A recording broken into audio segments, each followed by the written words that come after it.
Hello everyone, మీరు ఎప్పుడైనా ఈ ఫ్రూట్స్ ట్రై చేశారా? వీటిని వచ్చేసి బయట మార్కెట్లో లిచ్చీస్ అని చెప్పేసి అమ్ముతున్నారనమాట. కానీ ఇవి లిచ్చీ ఫ్యామిలీకి చెందినవి కానీ లిచ్చీస్ కాదనమాట. వీటిని వచ్చేసి లాంగన్ ఫ్రూట్స్ అంటారు. ఈ ఫ్రూట్స్ వచ్చేసి బయట చూడడానికి సపోటా కాయ ఆ కలర్లో ఉందన్నమాట. సో లోపల ఎలా ఉందో చూసేద్దాం. షెల్ వచ్చేసి చాలా హార్డ్గా ఉంది. సో లోపల చూసుకుంటే మనం ముంజలు ఉంటాయి కదా, ఆ ముంజల్లాగా కనిపిస్తుంది అనమాట. సో టేస్ట్ ఎలా ఉందో చూసేద్దాం. మనకి ముంజలు దొరుకుతాయి కదా సమ్మర్లో, సేమ్ అలా ఉంది చూడడానికి.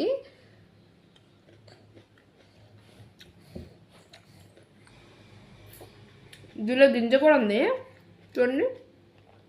చాలా జ్యూసీగా, చాలా స్వీట్గా, చాలా బాగుందన్నమాట. ముంజల కన్నా చాలా స్వీట్గా ఉంది. మీరు ఎప్పుడు ట్రై చేయకపోతే ఖచ్చితంగా ట్రై చేయండి. వీటి కాస్ట్ వచ్చేసి పావు కేజీ 100 రూపీస్ పడింది నాకైతే. సో టేస్ట్ అయితే చాలా బాగుంది. ఖచ్చితంగా ట్రై చేయండి.